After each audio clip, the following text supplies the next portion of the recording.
Olá, eu sou Luan Pedro Conceição, e venho aqui fazer a apresentação do escritório para todos vocês.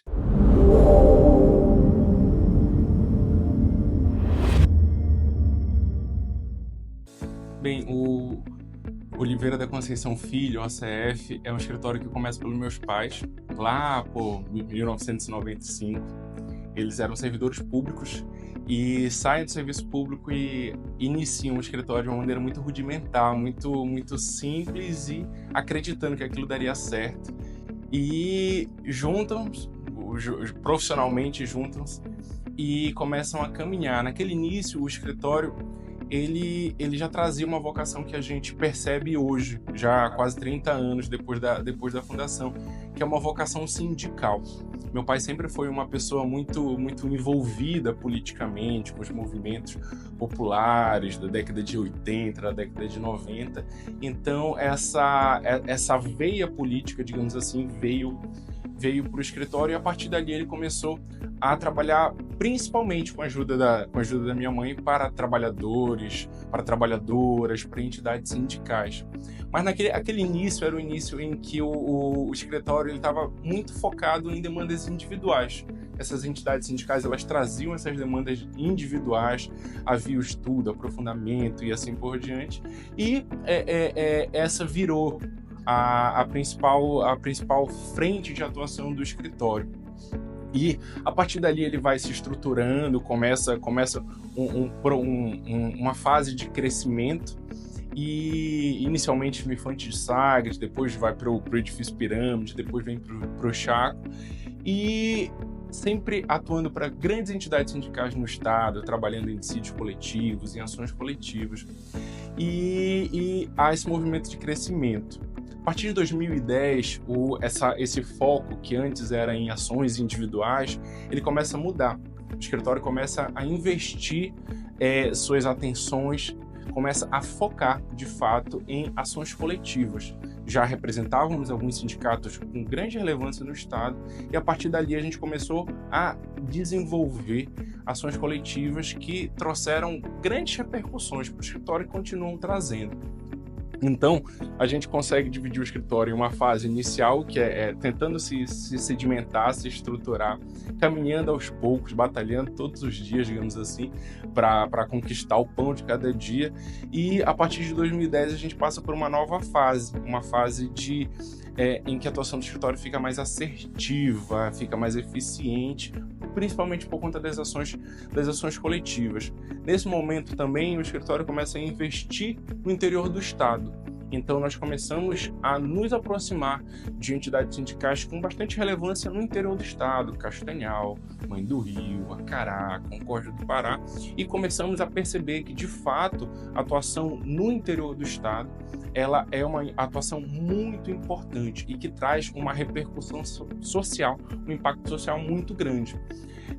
E, mais uma vez, o escritório continua dando passos de avanço, de crescimento. A partir de 2015, 2016, o escritório dá mais uma mudada, dá mais faz um ajuste de rota, mas continua, obviamente, atuando para grandes entidades sindicais. A gente olhava para a trajetória do escritório e percebia que até então nós só assessorávamos trabalhadores e entidades sindicais. Eu me mudo para São Paulo e nós começamos a pegar demandas relacionadas a trabalhadores, principalmente, mas em determinado momento algumas empresas começam a nos procurar. Eu tive que lidar com um grande questionamento. Será que eu sei? Será que eu sei assessorar e advogar para empresas? Será que eu consigo atuar no outro lado da mesa? E a experiência dessa advocacia trabalhista e empresarial, ela me trouxe muitas conclusões que até hoje nós percebemos no escritório. Uma delas é que, de fato, quando você se compromete, quando você estuda, quando você se aprofunda em um ramo do direito, aqui direito do trabalho ou direito sindical, a possibilidade de você conseguir trazer resultados positivos para qualquer lado que você esteja é muito grande. Tenho um grande amigo, professor, meu orientador da especialização da PUC, que uma vez eu indaguei para ele se ele preferia advogar para trabalhadores ou para reclamada, ou para empresas. Ele falou: Luan, eu gosto de advogar para quem tem razão, nem sempre eu consigo, mas eu tento. Então, nós percebemos que, de fato, nós tínhamos avançado, tínhamos conquistado uma grande experiência na atuação em direito do trabalho e que essa experiência ela não estava vinculada somente a um lado dessas relações de trabalho, que elas poderiam ser utilizadas como ferramentas, como estratégia para o outro lado também.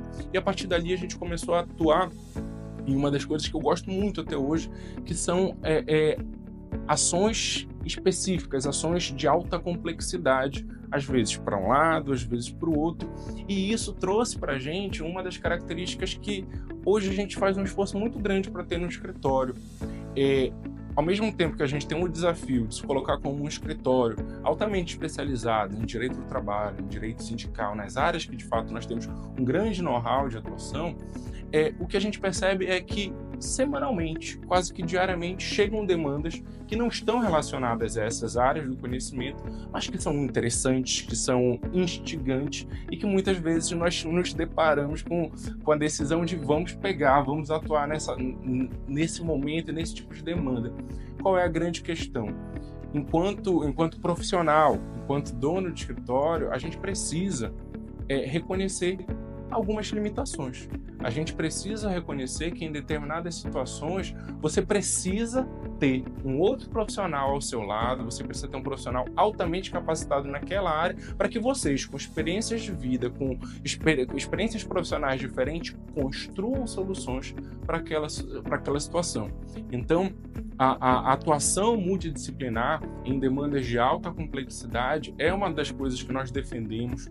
Nós somos usualmente convidados por colegas advogados a atuar em processos justamente reconhecendo esse nosso know-how em determinadas ações. Isso tem sido, de fato, uma grande experiência para o escritório. Por fim, eu gostaria de registrar aqui quais são os desafios da OCF, quais são os desafios enfrentados hoje que serão enfrentados nos próximos anos. A profissionalização do escritório é uma necessidade muito grande. No ano de 2024, no ano de 2023, nós crescemos de uma maneira bastante significativa, e esse crescimento ele precisa vir aliado à organização, a profissionalismo, a uma atuação assertiva, a uma organização interna do escritório, e isso sem dúvida é o grande desafio, porque enquanto advogado nós aprendemos a atuar em demandas judiciais, a atender cliente, a participar de audiências, sustentações orais. A gestão do escritório necessita e exige da gente outros talentos, outras habilidades que nós vamos, obviamente, aprimorando e construindo com o tempo.